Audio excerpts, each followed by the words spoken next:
warahmatullahi wabarakatuh. Apa kabar teman-teman semua? Semoga semuanya dalam keadaan sehat dan baik ya.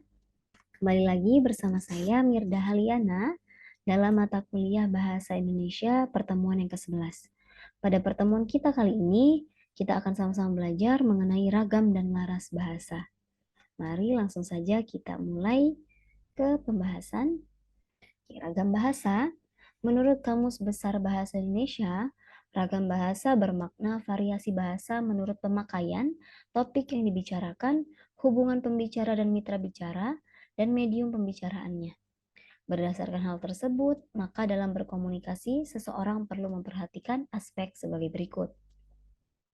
Yang pertama, situasi yang dihadapi. Yang kedua, permasalahan yang hendak disampaikan. Yang ketiga, latar belakang pembaca atau pendengar yang dituju. Yang keempat, medium atau sarana bahasa yang digunakan. Oke, contohnya seperti latar belakang pembaca ya, atau pendengar yang dituju. Jika kita sedang berhadapan dengan anak SD atau anak-anak ya, tidak mungkin atau tidak seharusnya kita memakai bahasa-bahasa yang sulit dimengerti oleh mereka. Karena kosakata yang mereka miliki masih sedikit ya. Jadi yang kita pakai hendaknya yang umum bagi yang seusia mereka. Jangan bahasa-bahasa yang terlalu ilmiah karena tidak akan sampai pesannya. Seperti itu. Lalu berdasarkan cara penyampaiannya, ragam bahasa dapat dipilah menjadi dua, ragam bahasa lisan dan ragam bahasa tulis.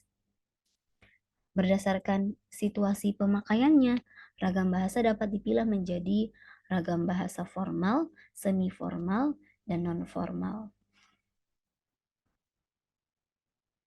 Oke, kita akan masuk ke ciri dan perbedaan ragam. Ciri-ciri ragam bahasa formal memiliki kemantapan dinamis dalam pemakaian kaidah sehingga tidak kaku dan dimungkinkan adanya perubahan kosakata dan istilah yang tepat dan benar. Karena sekarang ini bahasa makin berkembang akibat perkembangan zaman juga dan perkembangan teknologi. Jadi bahasa-bahasa yang awalnya tidak ada misalnya ya, jadi ada karena ada perkembangan.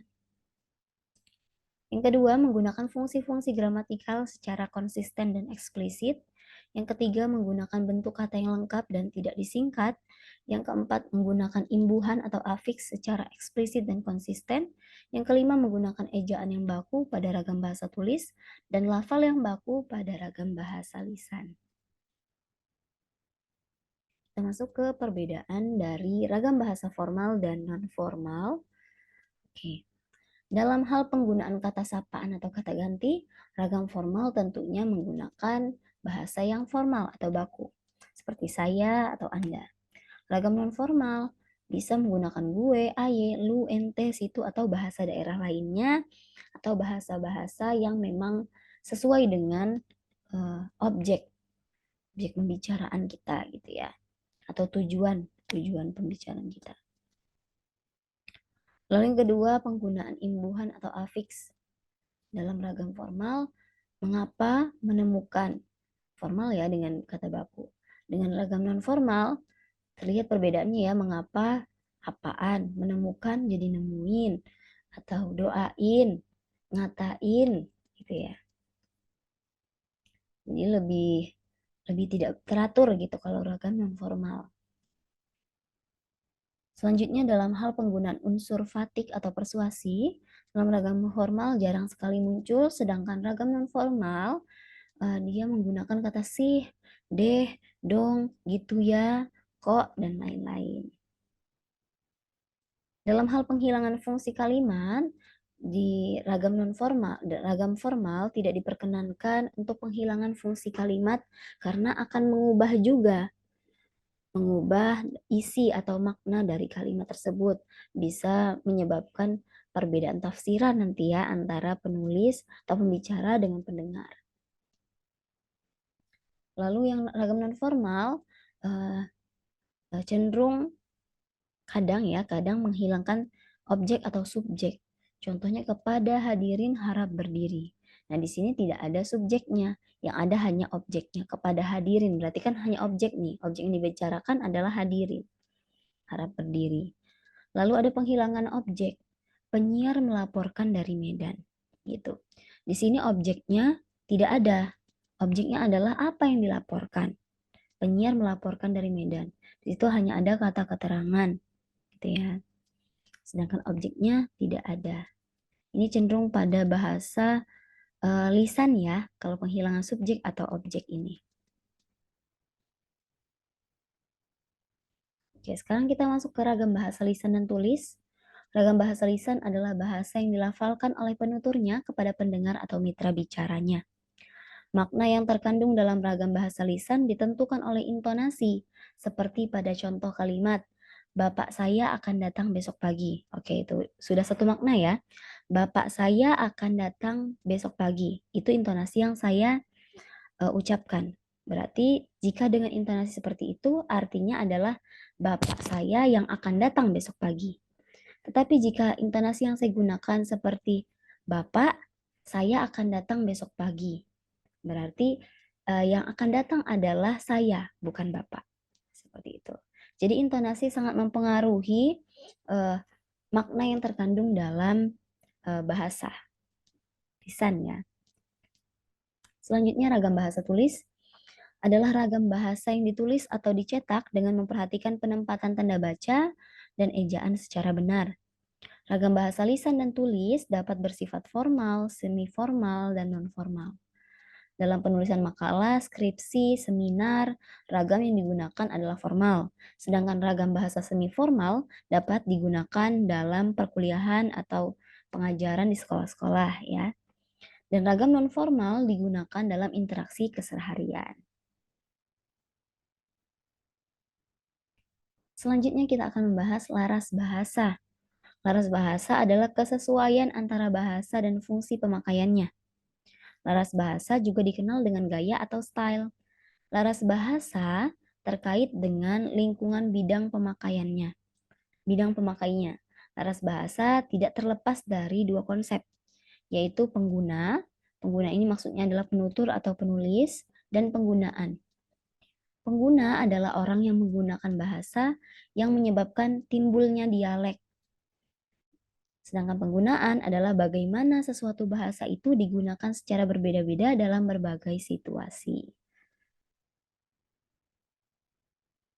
Ya, jenis laras bahasa. Berdasarkan fungsi penggunaannya, laras bahasa dapat dipilah menjadi beberapa jenis ya. Yang pertama adalah laras biasa atau laras umum. Yang kedua laras perniagaan. Yang ketiga laras akademik. Yang keempat laras undang-undang. Yang kelima laras media massa. Yang keenam laras sastra. Yang ketujuh laras TIK atau teknologi informasi dan komunikasi. Langsung ke pembahasan laras biasa atau umum. Laras bahasa yang digunakan dalam situasi keseharian atau situasi umum. Istilah yang digunakan mencerminkan keakraban, misalnya menggunakan kata ganti orang aku, kamu, dia. Kalimat yang digunakan ringkas dan pendek. Ini laras biasa yang biasa kita gunakan di keseharian kita. Lalu laras perniagaan ya.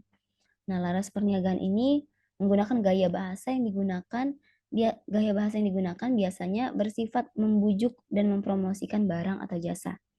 Istilah-istilah yang digunakan juga khas dalam bidang perniagaan seperti laba, untung ya di situ maksudnya ya, untung, produsen, pelanggan dan sebagainya. Kalimat yang digunakan umumnya pendek-pendek dan mencerminkan slogan yaitu efektif dan efisien. Jadi agar menarik seperti kita menawarkan barang atau jasa, untuk itu kita menggunakan bahasa-bahasa yang umum di bidang perniagaan. Seperti itu. Ya, misalnya persediaan terbatas. Itu kan mendorong kita ya secara tidak langsung, wah persediaannya terbatas nih, berarti harus cepat, nggak boleh kehabisan. Seperti itu. Lalu laras akademik. Laras akademik ini dipilah dalam beberapa jenis bidang keilmuan yang melatar belakanginya. Jadi kalau laras akademik di bidang kedokteran ya berarti istilah-istilah di bidang kedokteran yang belum tentu bidang hukum tahu gitu ya. Sebaliknya juga bidang hukum menggunakan laras bahasa yang khusus dalam bidang hukum. Jadi belum tentu orang-orang lain bisa tahu seperti itu. Lalu laras undang-undang. merupakan salah satu laras ilmiah. Laras undang-undang di Indonesia masih banyak mengadopsi bahasa Belanda karena pengaruh yang cukup kuat akibat penjajahan. Oke, laras media massa. Laras bahasa ini digunakan dalam media massa, misalnya televisi, koran, radio, media sosial.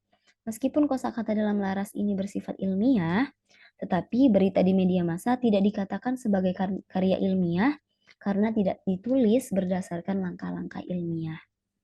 Kalimat yang dipakai lebih mempertimbangkan unsur informatifnya daripada unsur kebakuan bahasanya. Selanjutnya laras sastra. Bahasa sastra berbeda dengan bahasa umum. Bahasa sastra dianggap tidak lazim bagi bahasa umum. Jadi kalau kita menggunakan bahasa sastra di kehidupan sehari-hari, mungkin orang banyak yang tidak paham ya. Karena bahasa sastra ini biasanya kita tulis dalam uh, puisi atau novel, cerpen yang kita buat. Selanjutnya laras TIK. Laras ini hadir seiring dengan perkembangan teknologi dan media sosial. Contoh kosakata dalam laras bahasa ini adalah send, reject, DM, PC, dan sebagainya. Yang kemungkinan akan bertambah terus ya seiring berkembangnya zaman. Baik, itu tadi penjelasan mengenai ragam dan laras bahasa. Semoga pembelajaran kita kali ini dapat menambah pengetahuan teman-teman semua. Mohon maaf apabila banyak kekurangan. Saya akhiri. Wassalamualaikum warahmatullahi wabarakatuh.